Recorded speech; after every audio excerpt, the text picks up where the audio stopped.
How's it going, ladies and gentlemen? Welcome back to the channel and another video with me, OLT. In this one, as you can see over my left shoulder, we'll have the brand new Mercedes CLE. So in this video, I'm going to be telling you the 5 things that I haven't quite got on with in this car, and it's going to be part of the 5 things I love and hate series. So let's jump into this new CLE and I'll get through all those things that I didn't quite like in this car. For the first thing that I've hated about this car, this angle might give you a good idea of what it is. As you can see, the line straight across the middle of that window. Where does that come from, you might think? Well, when you come to open the car, you'll notice the window drops down to about halfway. If I close it up, you'll see just how far the window moves. I get it's a frameless design, but I don't understand why it comes all the way down. And I'm going to show you from the inside how that looks when you're closing it up. So you might be thinking, why do I hate this so much? Well, as you can see, the frameless window has dropped to let you open and close the door. And the reason I hate it is because it drops a significant amount. It almost drops to half the size of the window. When I've done this in other cars, it drops about that much. Hardly noticeable. Barely leaves the sill of the door here. This though drops about halfway. So when you close it up, look what happens. You have to wait for the window to go back up. So, in the rain, when you open this up and you're waiting for it to close from closing it, you're going to still be getting hit by the rain for a few seconds while that closes up. Also, you then get this line across the middle of your window if there's water in your door, obviously from the rain, which you just don't get and you've never noticed in any other car that has a small adjustment to the window when you're getting in and out of the car. So you can't really, the camera's not really picking it up, but you can see it in your eye.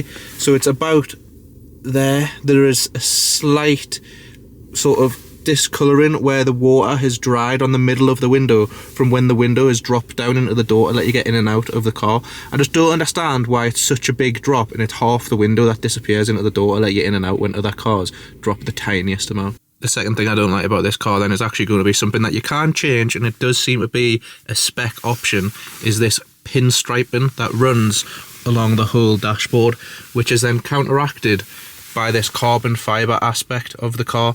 I just don't understand why it changes from pinstripe here to carbon fibre. I have seen models where this carbon fibre runs all the way up onto the dashboard and that just looks so much better.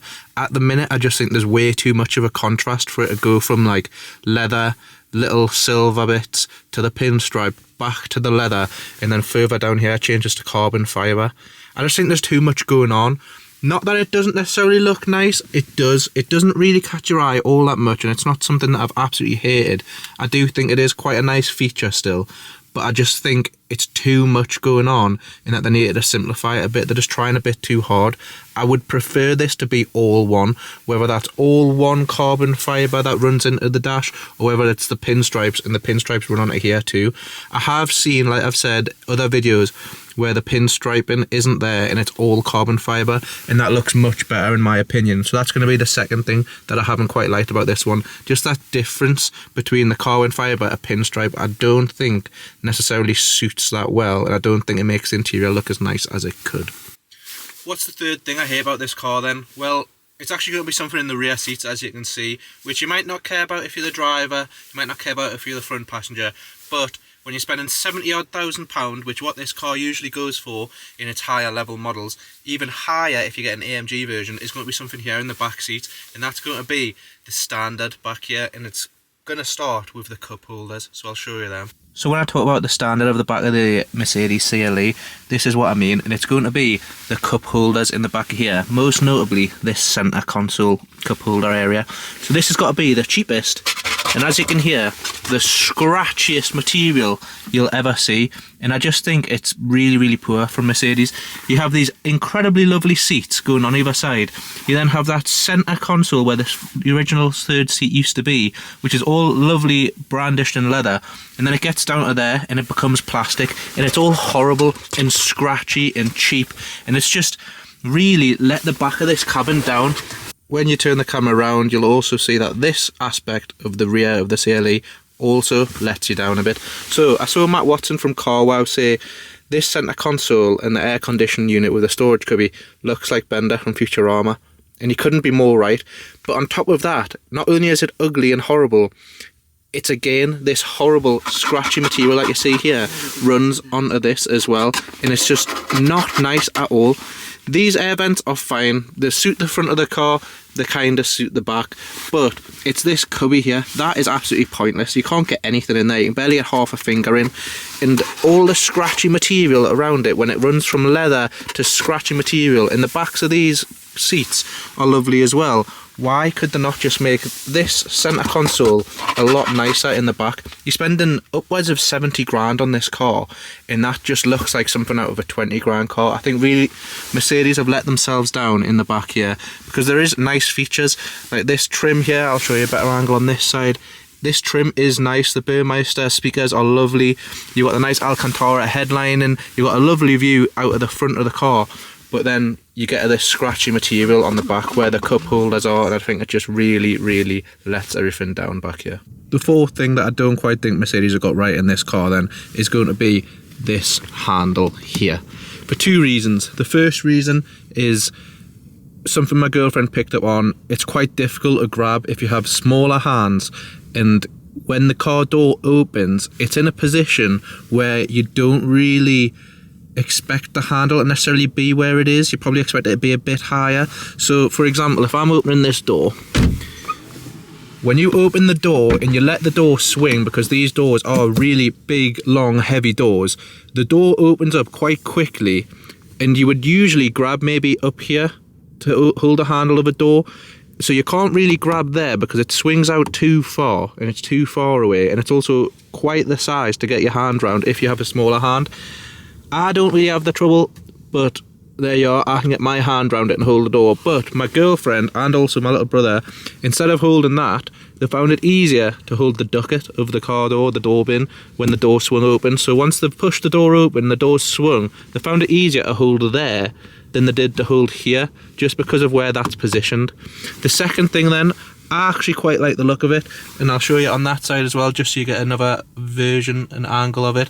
But the one thing that we did pick up on is it's actually quite a cheap and tacky sort of plasticky material, whereas that's gonna get scratched, it's gonna get damaged. It's got little dots in which are probably gonna pick up dirt and stuff like that as well.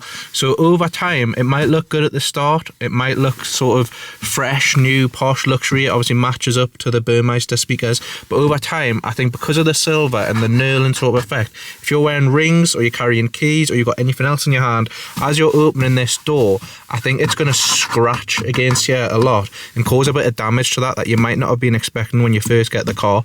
I'm not sure if that's something you can change, but if you can, I would probably go for a different handle in this car just to avoid the sort of scratchiness that you're going to get off rings and stuff. Don't get us wrong, it looks nice and it does have a good sort of flow in the car, but I just think it's very scratchy. It's actually quite cheap when you sort of feel it, and I just think it could have been a bit better from Mercedes. But mainly the handling sort of position of that isn't ideal, and it's a lot thicker than a normal handle, which might have younger children or people with smaller hands struggling to hold that door once it swings open, because it is a big heavy door. The fifth and final thing that I hate about this car is going to be something that I do just hate about this new Mercedes steering wheel. I absolutely love the aesthetics of it, but I think the practicality of it isn't all there. So as you can see, all these buttons on this steering wheel aren't actually buttons, they're just touch sensitive. There isn't a haptic aspect to them. You just swipe your fingers and you cause the display to change. That's the same for everything, so it's not just these swipey up and down in the home screen, it's also for this screen as well. Obviously you swipe along, you don't have to touch, you just glide your finger. Looks really good. You would think, yeah, really helpful, really easy to maneuver. It's actually not. When you're driving and you spin this wheel, you obviously get aspects of sort of your inner palm, your fingers, your thumb slightly touching this touch sensitive display, so you can turn a corner like that and next thing you know, you've swiped down like 3 or 4 displays on your digital dash. The next thing is going to be something I've also mentioned within the things I hate about the GLE, and it is all due to this touch display sort of steering wheel that Mercedes have input into the new cars. So If you want to change song in this car, this frustrates us. You can't just press a button on the steering wheel or on the dash here where it changes the song for you or changes the radio station. You have to go from your main screen down 1, 2, 3, 4, 5, 6 swipes down. I mean, if you wanted to, you can just go 1, 2 up. But for me, this is where it gets me. I'll usually drive with the map like that, so you can have the center map and it'll give us directions. I know where I'm going. Every time I want to change song in this car, if I don't have CarPlay up on here, which 9 times out of 10, if I do have CarPlay on, it'll just be, when this loads, it'll just be this screen here, just because I think it looks nice, or because of the weather at the minute, I'll have the full climate menu up, or in this car you can get the massage feature up, so I might have this screen up when I'm driving. If I want to change song, then I have to use this aspect of the steering wheel to swipe up or swipe down 6 times and flick left or right on there. There is no function to just click next song or pause song or anything on this one, and it gets worse. So when you go into your sports screen, there is no way to flick up or down. So there's no actual way from your sports display to change song in this new Mercedes CLE and in any other Mercedes with this new steering wheel and this new dash. I just think that's ludicrous. I haven't tried it on the nav screen, but from what I can tell, it's exactly the same. Pressing up and down on this zooms in and zooms out. Pressing left and right makes the click, but doesn't actually do anything. It doesn't change my song. So for me, that's the 5th thing I hate about this car. It's going to be the fact that you can't change the song, and that for all this looks the most beautiful and amazing wheel, but it is a bit impractical when it comes to things like steering and you're flicking different displays by accident. So for me, that has been the 5th and an added bonus of the 6th thing that I hate about this car. And I know I'm going to put it in every Merc, but until they change that with a software update or whatever, that is just going to be something I hate. I'm going to throw one more thing into this video, which I don't quite think is a Mercedes problem, and I don't think they'll necessarily be able to fix it.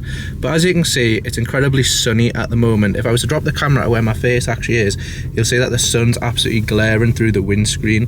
What you then do to counter that is put the sun visor down. But as you can see, the sun visor is so big in this car that you can't actually see any of the road apart from that little bit out of there. So when you put that down, it absolutely covers the whole screen unless you put it further forward, but then that doesn't counter the sun, so you need to drop it a bit more, and again you're looking through an absolutely tiny gap to see out of this car.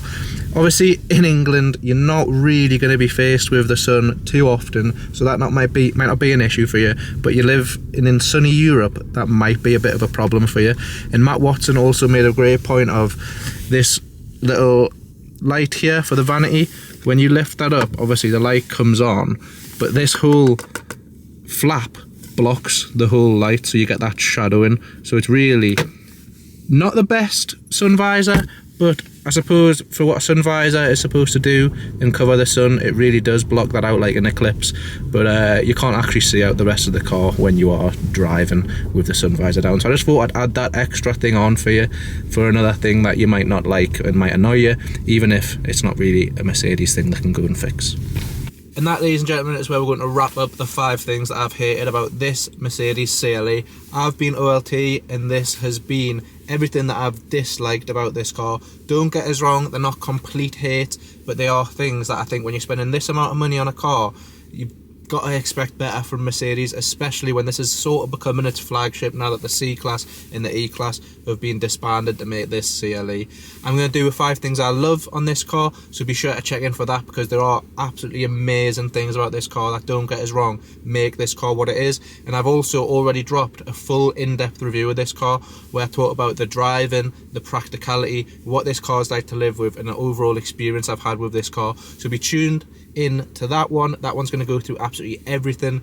This video and the 5 things I love are going to be quite specific things that I've hated and loved that you might also hate and love, but tune in to that in-depth review, because that's going to give you a full overriding opinion from myself on this car. So thank you very much for watching. Please tune in to those other videos. continue to like, comment and subscribe. I always do. It's really helping the channel in letting us get into these cars so much more often to bring out more videos and more content. So I appreciate you all, and cheers. I'll catch you in another one.